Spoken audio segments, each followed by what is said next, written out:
Welcome to the Yvonne Candy Show. Motivational, inspirational, and just plain fun. Where celebrities check in and you can check out what's fresh in entertainment, business, health, finance, and more. It's all about your lifestyle. Here's your host, Yvonne Candy. Hello, everyone. My next guest is Aissa, an entrepreneur, author, and social worker.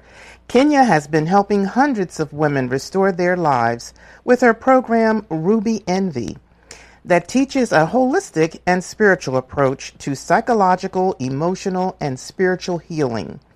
Now, Kenya has a new book soon to be released called Sacred Girl, which she's here to tell us all about it. Welcome to the show, Kenya.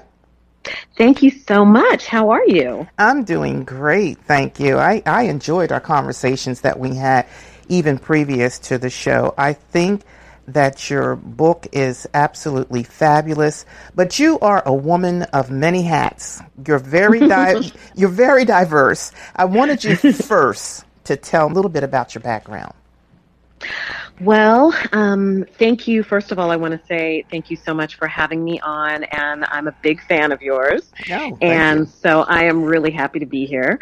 A little bit about my background. I was a social worker for about 20 years. I started off being a preschool teacher about 30 years ago, and I've been working with children and families since then. And I left social work last year so that I could go on about my journey, my business, my Ruby Envy Wellness, something that I had already been doing for years, but still holding down a 12-hour-a-day job. And so now I'm able to completely dedicate my life and my career path to what I really want to do. So I understand that you were working with young women who were that were in drug addiction. Yes, that is correct, actually. Yeah, back in the late 90s, that's where I was working at a residential rehab facility for youth, and my particular caseload was all young women that had been diagnosed with post-traumatic stress disorder. And so that was my specialty. That continued to be my thing for the rest of my career. I bet there's nothing that you haven't seen or heard among these women. Tell us about some of your experiences. Oh, absolutely. I mean, it didn't stop with it. It started there, but it certainly didn't stop because I was a child protective services worker for 16, 17 years. And so I worked with, teenagers, young adults, young kids. And I had an experience during my career that every time I thought I had heard everything, I would hear something else that was so out of control that I couldn't believe what I was hearing. Many of my clients had, of course, been sexually assaulted, had then often turned to substance abuse. Some had been, raped by family members, had been prostituted, had a lot of gang problems, been victims of gang violence and things like that. I had one client whose boyfriend and father of her baby was killed, at a young age. And so I heard so many stories, and then there was no wonder why some of the girls had so much trauma and had so much pain and then turned around to deal with it in a not healthy way. There are so many ways that are unhealthy to deal with your pain, and my clients found every single possible unhealthy way that you can possibly find to deal with your pain. And so that was what I was navigating through as a social worker and as a counselor. I believe that some of your experiences with these girls were very profound. Is that what inspired you to write Sacred Girl? Absolutely. the main inspiration was when I was working with my original group of girls at the residential rehab. I have to admit, I was really at a loss. I was doing everything I could to work with them. I was doing family counseling with them and their families, and there was a lot of support in the residential rehab that they were living in. And so I still found there to be a missing piece, because there's only so much that an outside person can do for you. Mm-hmm. At some point, you have to take the reins. And it's really, really challenging for young women, probably young men too, but to really identify what will help them when they have been so deeply hurt. And so I remember there was a day where I was talking to a coworker, and the coworker had been traumatized greatly. As a matter of fact, the word she used was torture by her own mother, and that's what led her to also abuse drugs, and then ended up as a counselor later on at my same job. And I said to her, I just threw my hands up in the air and I said, I need to do more. I need to figure out why some of these girls are very self-destructive, cutting on themselves and continuing to, fall into the pattern of sexual abuse and things like that, and why others seemed, a little bit more resilient. Right. And I just didn't know. I was totally baffled. And so she actually steered me towards a book called The Transcendent Child, which kind of really helped me understand a little bit more about those issues. And so I started a spirituality group with my caseload of girls, my specialized caseload of girls. And, I was really just creating it as I went. We did a lot of yoga and meditation, and we did groups, and we did singing and dancing and created altars. We did so many things. And so my book is entitled Sacred Girl, Spiritual Life Skills for Conscious Young Women. And I started working through some of their issues by having them do these skills, like create and hone these skills in a way that resonated with them. Like I can do my thing and I can have my own personal spiritual path as an adult, but they needed to have something that resonated with them so that it would work.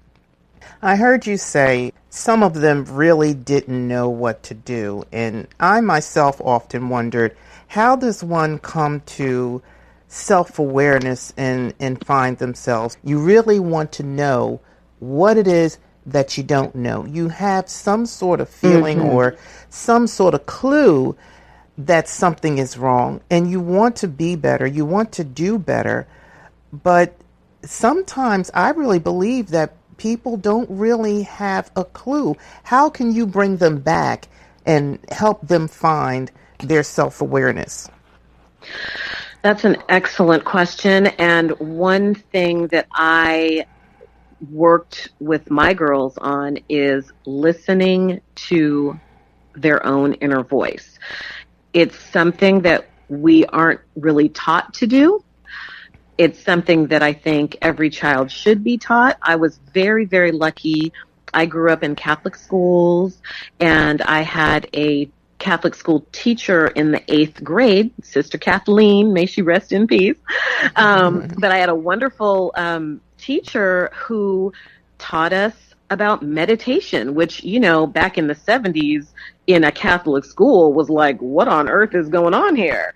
It wasn't something that was commonly taught in a Catholic school because it's very kind of Eastern religion, type of thing. But she was out there. I'm from Berkeley, and so all us Berkeley people are a little out there. And but I learned at a very young age to be able to sit in silence and be able to listen to my own inner voice and to not shut out negative things if they came to me, because shutting out negative things doesn't help, because then you just focus on the negative things. The more you try to block out negative thoughts, the more you're thinking about the negative thoughts, and so I think that trusting ourselves, trusting yourself, and listening to yourself is kind of where all of that starts. And it sounds simple, but it's not. And it sounds like it would be simple to sit in silence in meditation, but that is very, very challenging, especially if you are going through something difficult, because the last thing you want to do is listen to your inner dialogue if you're going through a traumatic time. I think it takes something to happen sometimes to prompt someone to maybe want to get help or want to find out these things. And then it takes a person like yourself to help them find that self-awareness or that spiritual awareness about themselves. Yes, absolutely. If my original group had not been in rehab, because they were corralled in rehab. They were like trapped under, they couldn't, I had them right where I wanted them. Right. So great. And so it wasn't a lockdown facility. They can, and some of them did, run away. One time, one of my kids ran away, and I chased her all over Redwood City on foot. Wow. And she was like, "Leave me alone, get away from me, I hate you." And I'm just chasing her around Redwood City saying, "But I love you, and you need to come on back." Well, there should be more people like you, I'm telling you. I'm telling you, because they get lost, they die out there. Yeah, they do. Yeah, and it's sad because there wasn't anyone to help them. I know I was talking to someone and they said, "Why don't you just leave it alone?" I don't know about that. I don't know if I should leave it alone, especially when my spiritual self is telling me that something's wrong. Absolutely. And you're going to just going to ignore that voice, right. that spiritual voice that speaks to you and tell you that something's wrong or you should do something about it. I don't know. I think I would have to do something. I learned the hard way in many occasions that I should have listened to my first thought, as they say. Or, Yes. I should have listened to myself, or I felt like something was wrong, or, like I have this saying, if it starts out wrong, it's going to wind up wrong. All right. So what is that telling you? I mean, you need to listen and say, hey, this isn't right. It's not going to turn out right in the end. You are so right. And it's there's been so many people and spiritual teachers and writers who have tried to impart that exact message. So you totally understand what that message is. There was a book called Practical Intuition back in the 90s, and it really, the author, I remember I had seen the author on Oprah, and I was really doing a lot of spiritual work back at that time and kind of starting my spiritual teachings and things like that back in the early 90s. And I remember I saw the author on Oprah, and it was so fascinating just listening to her describe exactly what you just described, which was, we're hearing the voice, right, but we are not heeding the call. Right. We're not paying attention. Yes. We are not paying attention. We're ignoring it. And a lot of that comes back to not trusting ourselves, because especially as women, we have been, it's been, all these years of being second class citizens. Sure. And, not being paid enough and being sexually assaulted and at work and sexually harassed, etc. And so it stands to reason sometimes, which is really sad to say, that we necessarily wouldn't trust our own instinct Right. and trust our own intuition. And also, Maya Angelou said the same thing. She said, particularly with women, she said, when you see crazy coming, cross the street. Right. Right. When you see, and that isn't just with crazy people or unhealthy people or scary people. Right. That can be all kinds of situations. Right. And it's like, instead of crossing the street, we invite them in for coffee. Yeah, and it's yeah. like, even if there's something in the back of our head telling us this is not a good idea. Right. And right. I think I even described a situation when I was very young, when I was in college, where I was a passenger in a car of a guy that was going, 100 miles an hour in a sports car. And to make it worse, it was a 2-seater. Wow. And I was sitting on my boyfriend's lap in the front seat. And, I could have died. Right. And and I was young. And so again, here we are with young girls not really feeling like they have a voice. Right. I certainly did not. I was about 17 or 18 at the time because I started college at 16. I was in another state. And so I certainly didn't feel like I could say to this, older guy who was like 20, maybe you could pull over and let me out so I don't die in this car. Right. Right. But instead I worried about what other people would think of me, or, this was before cell phones, pagers, right. Uber, Right. I could have just been out there in the street. Like, what am I going to do here? But, instead I stayed in that car. Right. And I think a lot of women and young women stay in situations, stay around people, stay in toxic relationships, all kinds of things, because they're not listening to their inner voice. I think it's the way that society has taught us as women. Sure. Absolutely. To stay in our place, to sweep it under the rug. I know in my grandmother's time and even in my mother's time, it was like, hush, hush, don't say anything. Oh, you'll get over it. If you go see a psychiatrist, oh, you're crazy. Yep. Keep it a secret. No, don't go see a doctor. Oh, you're not crazy. One of those things. But, because of the stigma, because of the shame. Exactly, because of the stigma.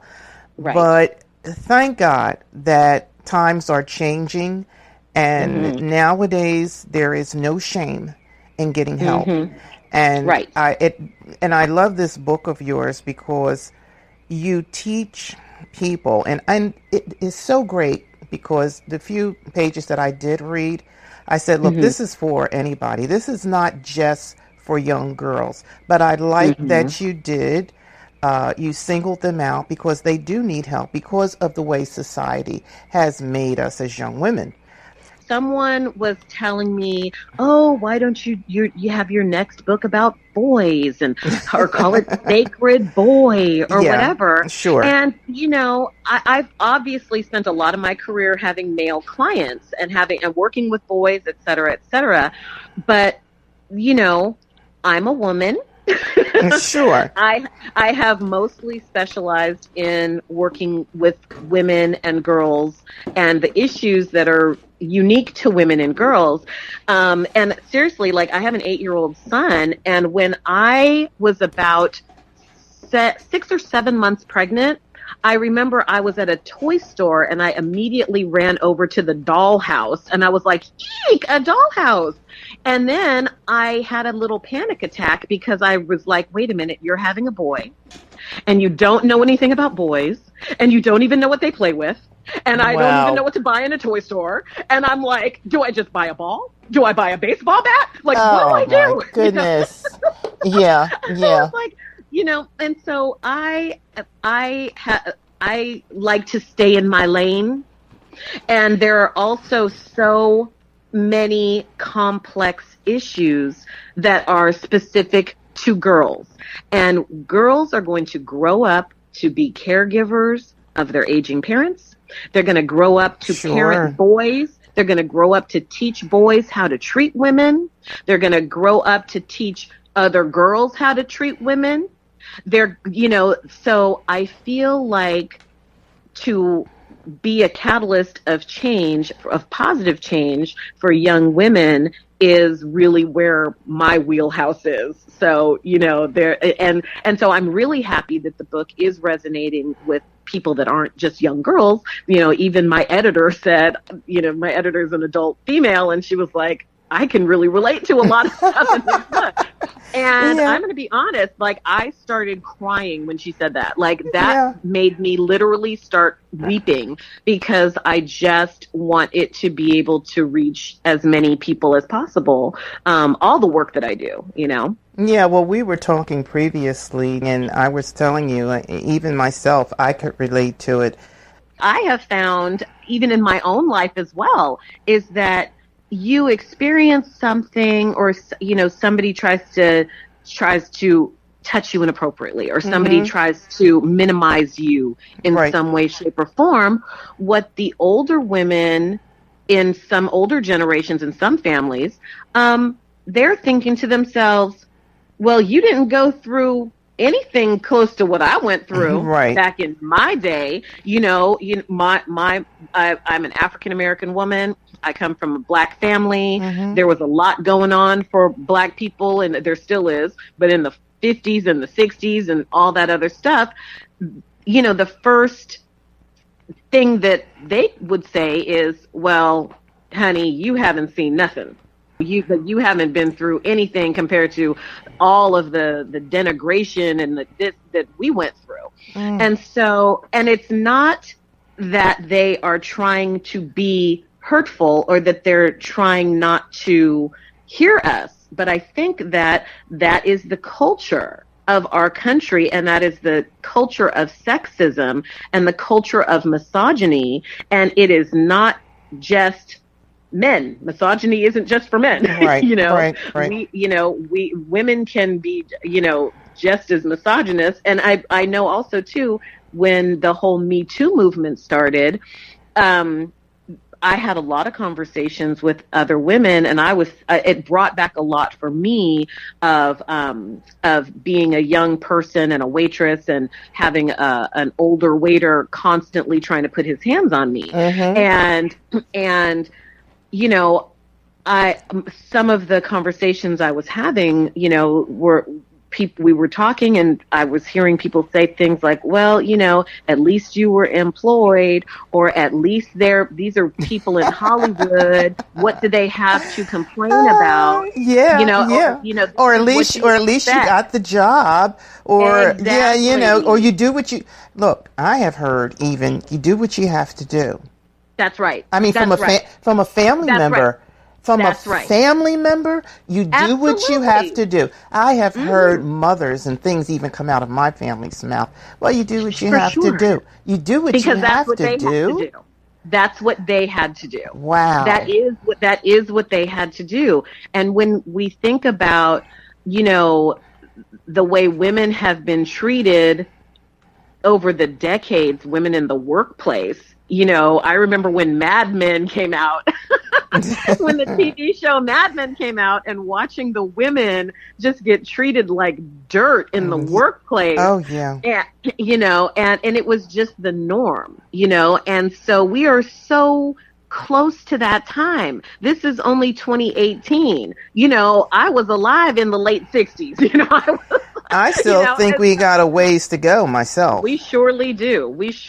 And that's why I feel like the work that I'm doing with younger women, it's not just a book, it's a movement. I do not want women waiting until adulthood to take control of their own feelings, their own empowerment, their own spiritual path. This needs to be taught right now. This needs to be taught at a young age, because these girls are getting to high school, not having tools to protect themselves, not having tools to believe in themselves or to even listen to themselves. Not all. Some girls are out there They have been really supported. They have been really encouraged to be themselves and to have a voice. But others, not so much. Talking about tools, one of the things that I like about your book is that you teach women how to identify negative situations, how to become in touch with their feelings, and how to recognize those feelings and what to do about them. Can you sort of elaborate a little bit on that process? Absolutely. And so really there, as an outside person, I can't make someone, understand themselves. But what I can do is I can encourage them to listen to their own inner voice. And so if you are feeling unsafe, or if you're feeling unheard, or if you're feeling scared or depressed or any of those things, it is okay to voice those things. It's okay to acknowledge those things. And a lot of my work has to do with, okay, what is it you're really feeling? So you're acting this way, right? You're coming off to me this way, because if I had a dime for every time I was cussed out, I would be a millionaire and probably would not even be having this conversation with you. I would be laying on a beach somewhere with an umbrella drink, counting my money, okay? Because I had spent a career getting cussed out. And so what that says to me is, what are you actually feeling? Because you're not mad at me. You are mad at your circumstances. You may be mad at your mother, who may have left you or abandoned you or whatever, and then you're projecting that on me. And so a lot of the work is excavating what the problem actually is. And so one of the things I also realized with my original set of girls is that I am not always going to be there.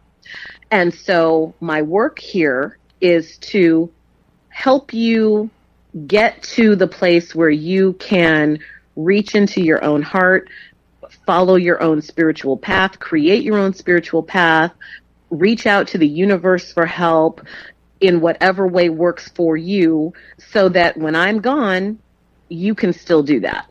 You still have that with you. And, it's been 20 years since I had that group, and I am still talking to a lot of those girls, and one of them had me in tears. I mean, she's a grown woman with 3 or 4 kids, and she had me in tears, telling me that, her entire spiritual life is based on what I taught her. Wow. And what a contribution. Oh my God. I mean, well, for me, it feels like, oh my God, I did something for somebody. Yes, you made a change in someone's life. Isn't that what it's all about? You made a change in someone's life. And that's all I want. I want to be able to do something in this world. Right. Do something to help people, because there's so much that needs to be done. And again, this young woman is raising children. And I want her to be able to teach her children how to, and she's had a lot of struggles. Don't get me wrong. A lot of my girls have struggled over the years, but one thing that makes me very happy is that they have a toolbox to reach into for those hard times, and I helped them to create that. I helped them to acknowledge that they had power, that they have the power within them to make the changes and to create the life that they deserve. And that they deserve everything, even if you've been a gangbanger or been a drug addict or been a prostitute or whatever. That does not mean you are not worthy, because the number one mission for me is to encourage girls to understand and to really hear that they are worthy. They're worthy of everything that is good in this world. And I think that your book is an extension of what you taught these girls. It's giving them and thousands of others tools to work with for the rest of their lives. I understand that this book isn't out yet. It will be available on Friday. Oh, wow. I'm so excited. My book release party is on Friday, and my book is getting released on Friday, and it is available it will be available on Amazon. And Sacred Girl, Spiritual Life Skills for Conscious Young Women. And I could not be more ecstatic. This has been a very long journey. Well, it's long, but it's been worth it. You've done a wonderful job. Thank you so much for being on the show. Thank you. Thanks for listening to the Yvonne Candy Show. Like our show? Follow us, subscribe, and leave a review on iTunes. Want to know more? Check out YvonneCandy.com.